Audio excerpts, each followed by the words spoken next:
Partners, in this week's report, we revisit one of the most heroic things ever done by the United States Air Force. And later in this report, we will tie those events to one of the nation's best-known businessmen. You may remember that we talked about an Air Force pilot named Gale Halvorson. Halvorson was one of the hundreds of pilots who flew supplies 24 hours a day into Berlin back in 1948 during what we now call the Berlin Airlift. By the way, Gale Halvorson is still living and as of this report is 100.5 years old. Golly. The Berlin Airlift rescued a city of more than 2 million people who were being strangled to death by the Russians. The war was over, but the citizens of Berlin were still starving.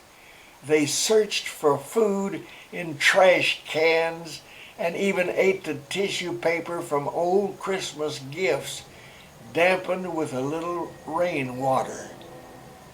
Their homes were either in shambles or completely leveled by Allied bombing missions.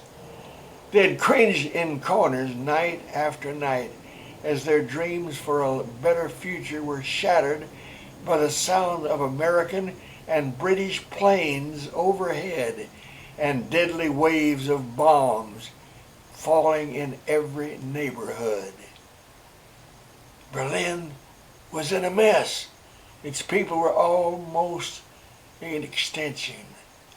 The last thing the city's millions needed was to be cut off from the rest of the world. But the Soviets did that in an effort to starve the city into submission. You see, partners, although a free city, Berlin was in the Soviet sphere of influence in an already divided Germany. The city was an island of freedom. Then on June the 25th, 1948, the Soviets shut access to the outside world. The outside gates of Berlin were closed. The Russians had stopped all supplies coming into Berlin. Or had they? Within days, American and British forces set up 24-hour-a-day supply missions to Berlin. Using an old DC-3 and some other newer planes, aircraft landed every 30 seconds in Berlin. The planes carried food, medical supplies, coal, oil, and especially fresh milk. Within a few weeks, the airlift was going like clockwork. And friends, in a move that will touch your heart, the U.S. Air Force got help from hundreds of former pilots and mechanics in Berlin. They were great workers. They had to be. They used to be with the German Air Force. For a year, the supplies came in. Finally, the Russians reopened the gates. So, Jimmy, I thought you were going to tell us about an American businessman who had something to do with the airlift. Hey, dear friends, I'm glad you reminded me. Actually, I'm going to tell you about an American businessman who learned from the airlift. You see, the Berlin Airlift showed people that it was possible to arrive with supplies in the nick of time. Just as people were running out of milk, more milk would arrive. The American businessman about whom I am going to tell you suddenly realized that as long as you kept your supply lines open, you didn't need huge warehouses.